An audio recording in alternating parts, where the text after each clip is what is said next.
Salut tout le monde! Aujourd'hui, on est fin août. On va essayer de trouver la manière, plutôt la stratégie que je vais employer là, pour nourrir mes ruches cette année. Moi, les années passées, ce que je faisais, c'est que tout simplement, là, j'avais une tote par-dessus une autre, puis évidemment, elle est vide, là, mais normalement, elle est pleine. Puis ben, on mettait mes chaudières nourrisseuses, mes nourrisseurs en dessous, j'enlevais le bouchon, puis j'ouvrais, puis ben, ça remplissait la chaudière. Tu fermes la valve, tu remets ton bouchon, puis tu te retrouvais avec des chaudières remplies de sirop. Ça marche vraiment bien, ce principe-là. J'ai rempli des centaines de chaudières comme ça. Ça marche très bien. Le problème avec ça, c'est qu'on se retrouve à devoir aller chercher les chaudières dans les ruchers, les ramener ici, se demander sur le toit des ruches, parce que normalement le nourrisseur va là-dessus, là, s'il est en train de mouiller, on se sent mal de laisser les ruches avec un trou dans le toit. C'est peut-être pas la fin du monde, là, on va s'entendre. Mais c'est plate de se poser la question. Fait qu'il y a des journées qu'on peut comme pas vraiment nourrir à moins de tout reboucher les trous. Puis ça fait une job de plus à faire. C'est niaiseux, je le sais, là, mettre des bouchons, c'est pas long. Là. Mais ça fait une petite jobine de plus. Puis si t'es pas soucieux du nombre de petites jobines de plus que tu fais, ben à la fin de l'année, t'en as fait en crime des petites jobines. Donc c'est ça, on ramène les chaudières, on les remplit ici. Puis on les dépose dans le trailer. Là, il y a une tote dans le trailer, on l'oublie. Ça, c'est parce que je suis en train de faire autre chose en même temps. Là. Mais ça, c'est la méthode que j'ai employée là, depuis presque toujours. Là. Ça marche très bien, mais ça a ses défauts. L'autre setup qu'on voit souvent, c'est ça. Une pompe, une trash pompe qu'on appelle, là, pour pomper des fossettes ou n'importe quoi. En fait, là, ça pompe. Ça pompe, c'est terrible, ces bébites-là. Là. Puis, autrement dit, ce qu'il faut faire, c'est le bas de la toute, rentre dans la pompe, puis on en repart, puis on en remonte dans la toute. Puis par le côté ici, ben on a une petite sortie qui va, ça ici c'est une hausse de 100 pieds, là, mais qui va ressortir par notre pistolet pour remplir nos chaudières ou nos nourrisseurs directement dans les ruchers. Parce que tout ce setup-là, on le met ça dans un trailer. L'objectif du retour vers la toute, c'est techniquement pour ménager la pompe. Parce que ça, c'est une pompe centrifuge, là. C'est pas engrenage, c'est pas à piston, c'est vraiment juste centrifuge. C'est des palettes qui tournent bien vite. Puis par force centrifuge, ça va éjecter l'eau ou le sirop ou n'importe quel liquide par la sortie. En théorie, on n'est pas censé faire tourner ça. Ben, en tout cas, chose certaine, il ne faut pas faire tourner ça à sec. Là. Ça, c'est évident, là. Ça, c'est certain. Mais normalement, il faudrait aussi qu'il y ait un débit. En théorie, on n'est pas censé laisser tourner ces pompes-là avec le même liquide sans que le liquide puisse s'évacuer. Théoriquement, j'entends dire que le liquide finirait par chauffer, puis peut-être faire chauffer les bearings, là, toutes sortes de.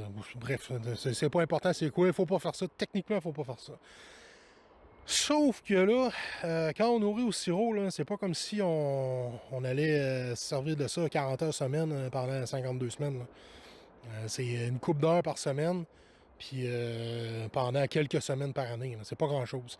Fait que moi, je suis pas certain du tout là, que c'est vraiment nécessaire, là, dans ce cas-là, d'avoir vraiment le retour.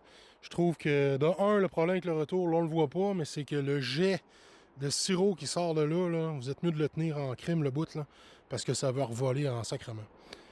C'est sûr, si on ferme la valve pas mal, ben là, c'est sûr que c'est moins pire.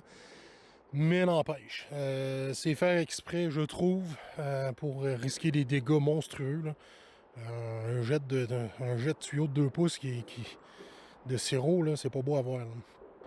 C'est pour ça que là, ce que je vais faire, c'est que je vais l'essayer comme il est là. Je vais l'essayer comme je devrais l'utiliser, autrement dit. À savoir que là, par contre, j'ai une hausse de 100 pieds 5,8. La hausse jaune, là, 100 pieds 5,8. Selon ce que j'ai compté, là, ça devrait pas sortir rapidement. C'est très petit puis c'est très long. Le diamètre est très petit puis la hausse est très longue. Fait que ça devrait pas couler tant que ça pour remplir les nourrisseurs. Fait que ça devrait, autrement dit, je prévois que le résultat va être décevant, mais je me dis, si le résultat est décevant, mais pas catastrophique, si je réduis la longueur de la hausse à 50 pieds, puis qu'à la place de 5,8, je mène 3 quarts, ben là, probablement que ça devrait être très, très raisonnable comme débit. À savoir que là, le sirop, présentement, il est pas froid, Il doit être autour de 15-20 degrés Celsius. J'ai pas de thermomètre, là, mais je m'attendrais à peu près 15-20 degrés Celsius. Quand on est l'automne et qu'on nourrit tardivement, là, des 10 degrés Celsius, c'est pas rare. Puis du sirop froid, ben, c'est pas mal pire que du sirop tiède. Là, ce que je vais faire, moi, c'est que je vais fermer cette valve-là parce qu'elle me fait peur. Je vais starter la pompe, mais je vais maintenir la valve fermée pour l'instant. Bon, donc là, la pompe, évidemment, elle tourne, est au ralenti. Je fais exactement ce que je devrais pas faire présentement, c'est-à-dire la faire tourner sans qu'il y ait de débit, parce que tout simplement, tout est fermé. Normalement, il faudrait que j'ouvre cette valve-là à moitié, environ. Puis là, il va falloir que j'ouvre celle-là, tout en faisant bien attention. Bon, je peux pas.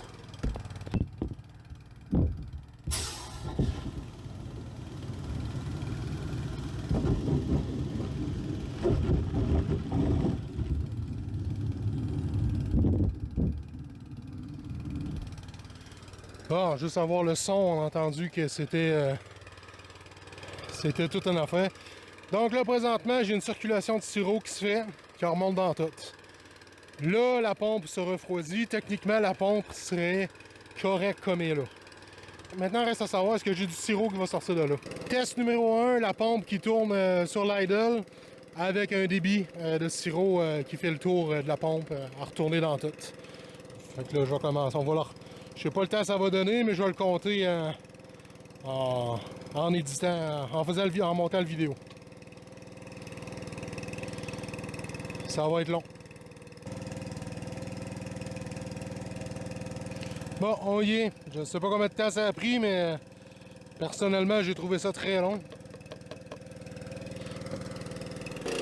Bon, maintenant, le gaz au bout. La valve un peu fermée, puis il y a encore le retour.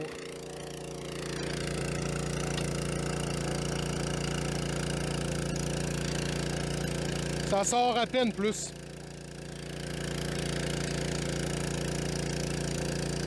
On fera même pas le test, ça me tente pas.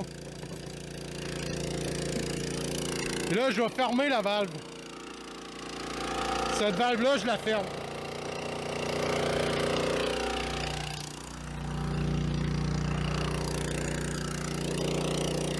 Donc, valve fermée. Présentement, on est vraiment juste... Il n'y a plus de sirop qui circule, là.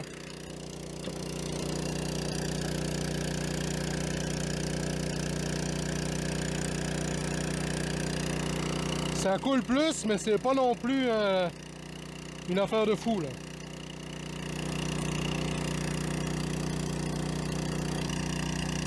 C'est fait. Là, on va se rajouter au moins 5 secondes à ça, parce que je sais qu'il y en avait un peu dans le fond, là.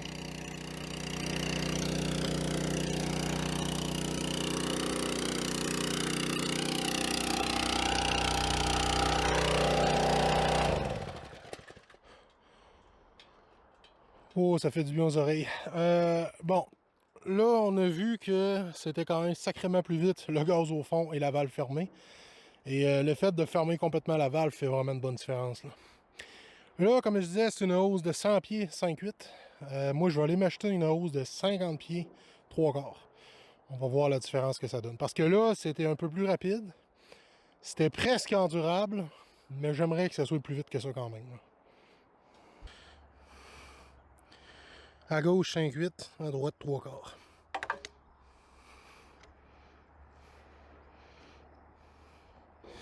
Déjà en partant, là, on voit que le tuyau est beaucoup plus rigide. C'est pas la même...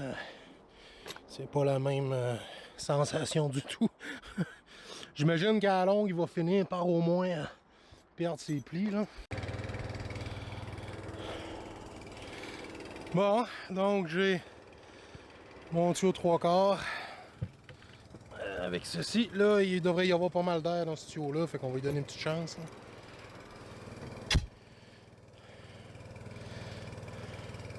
Oh wow, c'est commencé. Là, il est sur l'idle, là. Ben, si je le mets au maximum, ça doit être de quoi, là?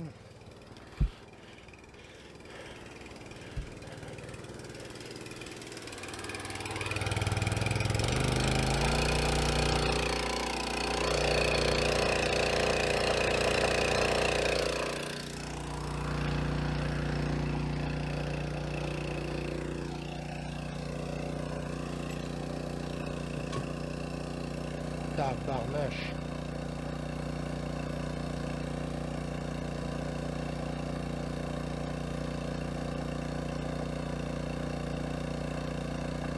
C'est plein. Bon, allez la revider, puis je vais la tester pour vrai, là. Donc ça, c'est quand je donne quasiment pas de gaz à la pompe. Voyons voir le temps que ça prend.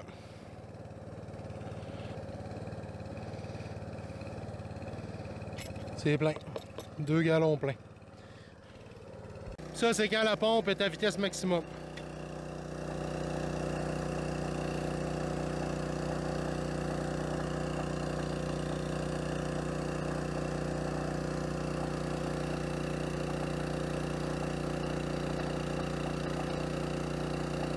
C'est plein. Ça va vraiment pas mal plus vite, là. Donc, résultat, c'est vraiment pas mal plus vite, là, avec une hausse 3/4, 50 pieds de long. C'est sûr que là, le sirop, il est chaud, entre guillemets, là, il est à 15-20 degrés Celsius. Quand il va tomber à 10, c'est sûr que ça va être peut-être un peu plus raide, mais on voit que je vais être capable quand même avec cette grosseur de tuyau-là et cette pompe-là de faire ce que j'ai à faire.